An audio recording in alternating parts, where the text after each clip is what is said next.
வணக்கம். Welcome to SSRIAS education. So இந்த வீடியோவில் நம்ம என்ன பார்க்க போகிறோம்னு பார்த்தீங்க அப்படின்னா, பிஜிடிஆர்பி தமிழ் எக்ஸாமுக்கு உதவக்கூடியவங்களை மிக முக்கியமான 55 வினாக்கள் இந்த வீடியோவில் நம்ம பார்க்க போகிறோம். ஓகே, ஸோ ஆல்ரெடி பார்த்தீங்க அப்படின்னா நம்ம நேற்று அதுக்கு முந்தைய நாள் பார்த்தீங்க அப்படின்னா 25 வினாக்கள் பார்த்தோம். ஸோ இன்றைக்கி ஒரு 55 வினாக்கள் பார்க்க போகிறோம். ஸோ இந்த 55 வினாக்களுமே பார்த்தீங்க அப்படின்னா மிக மிக முக்கியமான வினாக்கள். ஓகே, ஸோ நீங்கள் பிஜிடிஆர்பி தமிழ் ப்ரிப்பரேஷன் பண்ணுறோம் அப்படின்னா லாஸ்ட்டு வரைக்கும் இந்த கொஸ்டின் எல்லாமே பார்த்துக்கோங்க. அது மட்டும் இல்லாமல் உங்களால் முடியுங்கிற பட்சத்தில் கொஸ்டின் வித் ஆன்சரோட ஒரு நோட்டு போட்டு தனியாக எழுதி வச்சுக்கோங்க. ஓகே, ஸோ இப்போ வீடியோக்குள்ளே போகலாம். ஸோ ஃபஸ்ட்டு கொஸ்டின் பாருங்கள். பக்தி இலக்கிய காலம் எந்த காலம்னு பார்த்தீங்க அப்படின்னா பல்லவர் காலத்தில் தான் பார்த்தீங்க அப்படின்னா இந்த பக்தி இலக்கிய காலம் இருந்திருக்கும். ஓகே, ஸோ பக்தி இலக்கிய காலம் எப்போ அப்படின்னா பல்லவர் காலம். அடுத்து ரெண்டாவது வினா பாருங்கள். திருக்கோயில் இல்லாத ஊர் அல்ல என்றவர் யார் சொன்னார்னு பார்த்தீங்க அப்படின்னா அப்பர் சொல்லியிருப்பார். திருக்கோயில் இல்லாத ஊர் ஒரு ஊரே இல்லை அப்படின்னு யார் சொல்லியிருப்பாருன்னு பார்த்தீங்க அப்படின்னா அப்பர் சொல்லியிருப்பார். அடுத்து மூணாவது வினா பாருங்க. பக்தியின் மொழி தமிழ் என்றவர் யாருன்னு பார்த்தீங்க அப்படின்னா தனிநாயகம் தான் பார்த்தீங்க அப்படின்னா பக்தியின் மொழி தமிழ் அப்படின்னு சொல்லியிருப்பார். யார் அப்படின்னா தனிநாயகம் சொல்லியிருப்பார். அடுத்து நாலாவது வினா பாருங்க. நாயன்மார்களின் சமயம் எதுன்னு பார்த்தீங்க அப்படின்னா சைவம். நாயன்மார்களின் சமயம் எது பார்த்தீங்க அப்படின்னா சைவம். இது மிக மிக முக்கியமான வினா. அடுத்து ஐந்தாவது வினா பாருங்க. சமணர்களை அனல் புனல் வாதங்களில் வென்றவர் யாருன்னு பார்த்தீங்க அப்படின்னா சம்பந்தர். சமணர்களை அனல் புனல் வாதங்களில் வென்றவர் யாருன்னு பார்த்தீங்கன்னா சம்பந்தர். ஓகே, ஸோ இதை நோட் பண்ணிச்சுக்கோங்க, மிக மிக முக்கியமானது. அடுத்து ஆறாவது வினா பாருங்க. நின்ற சீர் நெடுமாறன் சைவ சமயம் மாற காரணமானவர் யாருன்னு பார்த்தீங்க அப்படின்னா சம்பந்தர். ஓகே, நின்ற சீர் நெடுமாறன் சைவ சமயம் மாற காரணமானவர் யாருன்னு பார்த்தீங்க அப்படின்னா சம்பந்தர். ஓகே, அடுத்து ஏழாவது வினா பாருங்க. சம்பந்தரின் ஒவ்வொரு பதியகம் கொண்ட பாடலின் எண்ணிக்கை எவ்வளோன்னு பார்த்தீங்க அப்படின்னா 11. சம்பந்தரின் ஒவ்வொரு பதியகம் கொண்ட பாடலின் எண்ணிக்கை எத்தனைன்னு பார்த்தீங்க அப்படின்னா 11. இது மிக மிக முக்கியமானது. அடுத்து எட்டாவது வினா பாருங்க. சம்பந்தரின் ராவணன் கைலை மலையை பெயர்த்த செய்தியை கூறுவது எந்த பாடல்னு பார்த்தீங்க அப்படின்னா 9வது பாடல் தான் பார்த்தீங்க அப்படின்னா சம்பந்தரின் ராவன் கைலாய மலையை பெயர்த்த செய்தியை கூறுது. ஓகே, ஸோ ஒன்பதாவது பாடல் கூறுது. இது மிக மிக முக்கியமானது. அடுத்து 9வது வினா பாருங்க. சம்பந்தரை பிள்ளை பாதி புராணம் பாதி என்று சிறப்பிக்கும் நூல் எதுன்னு பார்த்தீங்க அப்படின்னா பெரிய புராணம். ஓகே, ஸோ பெரிய புராணம் தான் பார்த்தீங்க அப்படின்னா சம்பந்தரை பிள்ளை பாதி புராணம் பாதி அப்படின்னு சிறப்பிக்கும் நூல் சொல்கிறோம். ஓகே, ஸோ பெரிய புராணம் கரெக்ட் ஆன்சர். அடுத்து 10வது வினா பாருங்க. சம்பந்தரின் தமிழ் கொஞ்சம் தமிழ் என்றவர் யாருன்னு பார்த்தீங்கன்னா கீவா ஜெகநாதன் சொல்லியிருப்பார். சம்பந்தரின் தமிழ் கொஞ்சம் தமிழ் என்றவர் அப்படின்னு யார் சொன்னார்னு பார்த்தீங்க அப்படின்னா கீவா ஜெகநாதன் சொல்லியிருப்பார். அடுத்து 11வது வினா பாருங்க. தன்னை காதலியாகவும் இறைவனை காதலனாகவும் நினைத்து கிளியை தூதாக அனுப்பியர் யாருன்னு பார்த்தீங்க அப்படின்னா சம்பந்தர் தான் அனுப்பியிருப்பார். ஓகே, ஸோ தன்னை காதலியாகவும் இறைவனை காதலனாகவும் நினச்சி கிளியை தூதா யார் அனுப்பியிருப்பாருன்னு பார்த்தீங்க அப்படின்னா சம்பந்தர் தூதா அனுப்பியிருப்பார். ஓகே, ஸோ இது மிக மிக முக்கியமான வினா. அடுத்து 12வது வினா பாருங்க. சம்பந்தர் திருவாத்தூரில் நிகழ்த்திய அற்புதம் எதுன்னு பார்த்தீங்க அப்படின்னா ஆண்பானையை பெண்ணாக்குதல். இது மிக முக்கியமானது. சம்பந்தர் திருவாத்தூரில் நிகழ்த்திய அற்புதம் என்னன்னு பார்த்தீங்க அப்படின்னா ஆண்பானையை பெண்ணாக்குதல் நிகழ்த்தியிருப்பார். ஓகே, அடுத்து 13வது வினா பாருங்க. உண்ணாவிரத போராளி என்று அழைக்கப்படுபவர் யாருன்னு பார்த்தீங்க அப்படின்னா அப்பர். உண்ணாவிரத போராளி என்று அழைக்கப்படுபவர் யாருன்னு பார்த்தீங்க அப்படின்னா அப்பர். அடுத்து 14வது வினா பாருங்க. சமணத்திலிருந்து சைவம் வந்தபோது அப்பரின் வயது என்னன்னு கேட்டிருக்காங்க. ஸோ அந்த அப்பரின் வயது பார்த்தீங்க அப்படின்னா 75வது வயதில் தான் பார்த்தீங்க அப்படின்னா சமணத்திலிருந்து சைவம் வந்திருப்பார். ஓகே, ஸோ 75வது வயதில் வந்திருப்பார். அடுத்து 15வது வினா பாருங்க. அப்பருடைய முதல் பாடல் எதுன்னு பார்த்தீங்க அப்படின்னா கூற்றானின் வாரு. கூற்றாணி வாரு இதுதான் பார்த்தீங்க அப்படின்னா அப்பருடைய முதல் பாடல். கூற்றாயினா வாரு இதுதான் அப்பருடைய முதல் பாடல். அடுத்து இது மிக மிக முக்கியமான வினா. ஓகே, அடுத்து 16வது வினா பாருங்க. நண்பாட்டு புலவனாய் சங்கம் ஏறி இவ்வரியை கூறியவர் யாருன்னு பார்த்தீங்க அப்படின்னா அப்பர். நண்பாட்டு புலவனாய் சங்கமேரி இவ்வரியை கூறியவர் யாருன்னு பார்த்தீங்க அப்படின்னா அப்பர். ஓகே, ஸோ இது வந்து மிக மிக முக்கியமானது. அடுத்து 17வது வினா பாருங்க. திருநாவுக்கரசரை நேசித்த நாயன்மார் யாருன்னு பார்த்தீங்க அப்படின்னா அப்புதி நாயனார். திருநாவுக்கரசரை நேசித்த நாயன்மார் யாருன்னு பார்த்தீங்க அப்படின்னா அப்புதி நாயன்மார். அடுத்து 18வது வினா பாருங்க. சைவர்கள் அந்திமா காலத்தில் பாடுவது எதுன்னு பார்த்தீங்க அப்படின்னா சிவபுராணம். சைவர்கள் அந்திமா காலத்தில் பாடுவது எதுன்னு பார்த்தீங்க அப்படின்னா சிவபுராணம். அடுத்து 19வது வினா பாருங்க. திருவாசகம் ஒரு கால் ஓதின் கருங்கல் மனமும் கரைந்தூருகும் என்று கூறும் நூல் எதுன்னு பார்த்தீங்க அப்படின்னா நால்வர் நான்மணி மாலை. ஓகே, திருவாசகம் ஒரு கால் ஓதின் கருங்கல் மனமும் கரைந்தூருகும் என்று கூறும் நூல் எதுன்னு பார்த்தீங்க அப்படின்னா நால்வர் நான்மணி மாலை. ஓகேவா, இதுதான் வந்து மிக மிக முக்கியமான வினா. ஓகே, அடுத்து 20வது வினா பாருங்க. சைவ வேதம் என்று அழைக்கப்படுவது எதுன்னு பார்த்தீங்க அப்படின்னா திருவாசகம். சைவ வேதம் என்று அழைக்கப்படுவது எதுன்னு பார்த்தீங்க அப்படின்னா திருவாசகம். அடுத்து 21வது வினா பாருங்க. 9ஆம் திருமுறையின் வேறு பெயர் என்னன்னு பார்த்தீங்க அப்படின்னா திருவிசையப்பா. 9ஆம் திருமுறையின் வேறு பெயர் என்னன்னு பார்த்தீங்க அப்படின்னா திருவிசையப்பா. இது வந்து மிக மிக முக்கியமானது. அடுத்து 22வது வினா பாருங்க.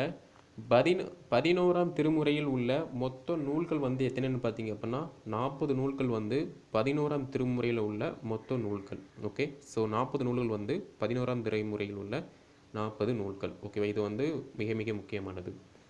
அடுத்து 23வது வினா பாருங்க. 11ஆம் திருமுறையில் சேரமான் பெருமான் நாயனார் பாடிய நூல் எதுன்னு பார்த்தீங்க அப்படின்னா 3 நூல்கள் வந்து பாடியிருப்பார். அந்த 3 நூல்கள் என்ன அப்படிங்கிறத உங்களுக்கு தெரிஞ்சு அப்படின்னா கீழே கமெண்டில் வந்து எழுதுங்க. ஓகே, ஸோ இப்போ பார்த்தீங்க அப்படின்னா 11ஆம் திருமுறையில் உள்ள மொத்த நூல்கள் வந்து எதுன்னு பார்த்தீங்க அப்படின்னா 40 நூல்கள். அதே 11ஆம் திருமுறையில் வந்து சேரமான் பெருமாள் நாயனார் எழுதிய நூல்கள் எத்தனைன்னு பார்த்தீங்க அப்படின்னா பாடிய நூல் வந்து எத்தனைன்னு பார்த்தீங்க அப்படின்னா 3 நூல்கள். ஓகேவா, ஸோ ரெண்டுமே கன்ஃபியூஸ் பண்ணாமல் தெளிவாக படிச்சுக்கோங்க. ஓகே, அடுத்து 24வது வினா பாருங்க. பெரிய புராணத்திற்கு சேக்கிலார் வைத்த பேர் என்னன்னு பார்த்தீங்க அப்படின்னா திருத்தொண்டர் புராணம். பெரிய புராணத்திற்கு சேக்கிலார் வைத்த பெயர் எதுன்னு பார்த்தீங்க அப்படின்னா திருத்தொண்டர் புராணம். அடுத்து 25வது வினா பாருங்க. சரியானதை தேர்ந்தெடு பெரிய புராணம். ஓகேவா, ஸோ இது வந்து பார்த்தீங்க அப்படின்னா அங்கே 4 ஆப்ஷன் இருக்கும்.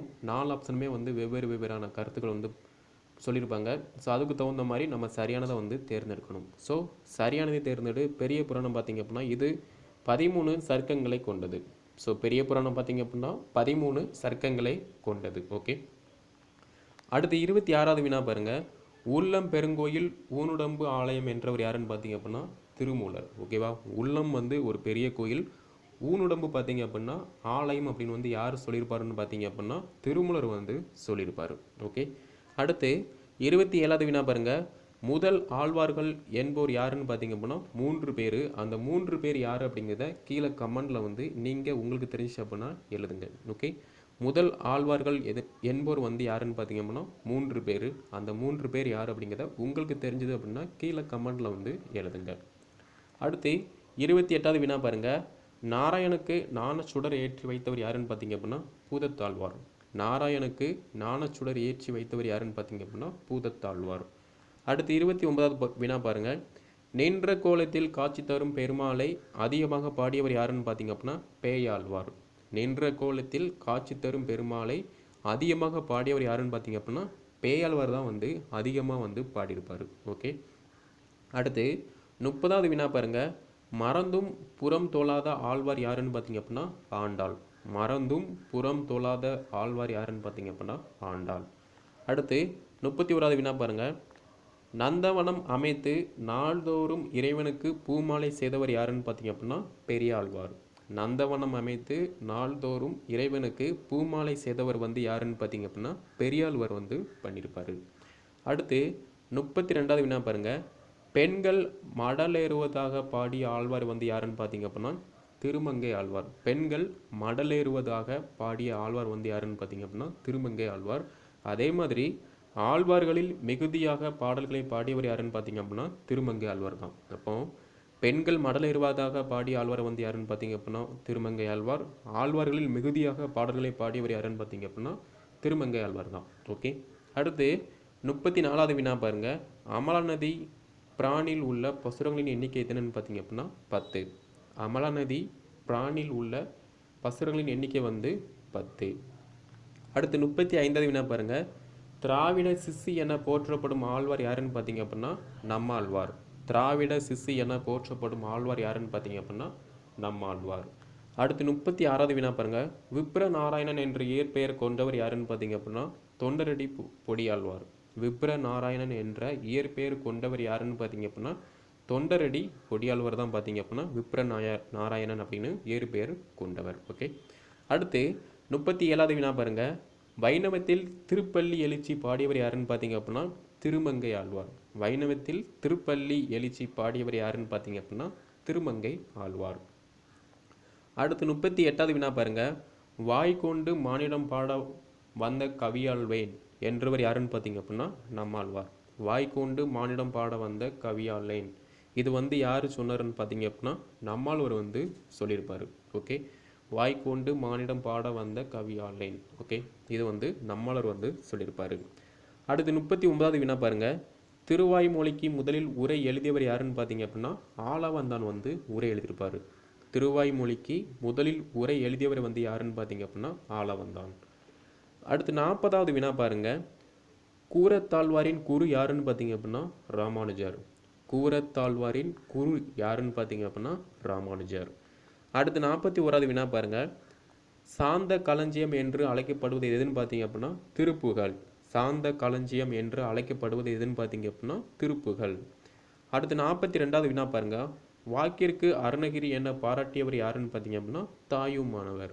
வாக்கிற்கு அருணகிரி என பாராட்டியவர் யாருன்னு பார்த்தீங்க அப்படின்னா தாயுமானவர். அடுத்து 43வது வினா பாருங்க. அருணகிரியாரை கந்தர் அனுமதி சொன்ன எந்தை என போற்றியவர் யாருன்னு பார்த்தீங்க அப்படின்னா தாயுமானவர். ஓகே. அருணகிரியாரை கந்தர் அனுமதி சொன்ன எந்தை என போற்றியவர் யாருன்னு பார்த்தீங்க அப்படின்னா தாயுமானவர். அதாவது அருணகிரியாரை கந்தர் அனுபூதி சொன்ன எந்தை அப்படின்னு யார் பாராட்டிருப்பாரு, யார் போற்றிருப்பாருன்னு பார்த்தீங்க அப்படின்னா தாயுமானவர் தான் போற்றிருப்பார். ஓகேவா. இது மிக மிக முக்கியமானது. அடுத்து 44வது வினா பாருங்க. தமிழில் உபநிடத கருத்துக்களை மிகுதியாக கூறியவர் யாருன்னு பார்த்தீங்க அப்படின்னா தாயுமானவர் தான். தமிழில் உபநிடத கருத்துக்களை மிகுதியாக கூறியவர் யாருன்னு பார்த்தீங்க அப்படின்னா தாயுமானவர் தான். ஸோ இப்போ பார்த்தீங்க அப்படின்னா வாக்கிற்கு அருணகிரி என பாராட்டியவர் யாருன்னு பார்த்தீங்க அப்படின்னா தாயுமானவர். அதே மாதிரி அருணகிரியாரை கந்தர் அனுபூதி சொன்ன எந்தை அப்படின்னு யார் போற்றிருப்பாருன்னு பார்த்தீங்க அப்படின்னா தாயுமானவர் போற்றிருப்பாரு. அதே மாதிரி தமிழில் உபநிடத கருத்துக்களை மிகுதியாக கூறியவர் யாருன்னு பார்த்தீங்க அப்படின்னா தாயுமானவர் தான். இந்த மூணுக்குமே தாயுமானவர் தான் ஆன்சர். ஓகேவா. ஸோ கன்ஃபியூஸ் பண்ணாமல் தெளிவாக படிச்சுக்கோங்க. ஓகே. அடுத்து 45வது வினா பாருங்க. தாயுமான சுவாமிகள் திருப்பாடல் திரட்டு நூலில் உள்ள உட்பிரிவு எத்தனைன்னு பார்த்தீங்க அப்படின்னா 5. தாயுமான சுவாமிகள் திருப்பாடல் திரட்டு நூலில் உள்ள உட்பிரிவு எத்தனைன்னு பார்த்தீங்க அப்படின்னா 5. அடுத்து 46வது வினா பாருங்க. கற்பனை களஞ்சியம் கற்பனை ஊற்று என போற்றப்படுபவர் யாருன்னு பார்த்தீங்க அப்படின்னா சிவபிரகாசர். கற்பனை களஞ்சியம் கற்பனை ஊற்று என போற்றப்படுபவர் யாருன்னு பார்த்தீங்க அப்படின்னா சிவபிரகாசர். அடுத்து 47வது வினா பாருங்க. உண்பாற்று ஒளிய ஒரு பற்றும் இல்லை உடையவனே என்றவர் யாருன்னு பார்த்தீங்க அப்படின்னா பட்டினத்தார். உண்பற்று ஒளிய ஒரு பற்றும் இல்லை உடையவனே அப்படின்னு யார் சொல்லியிருப்பாருன்னு பார்த்தீங்க அப்படின்னா பட்டினத்தார் சொல்லியிருப்பாரு. ஓகே. அடுத்து 48வது வினா பாருங்க.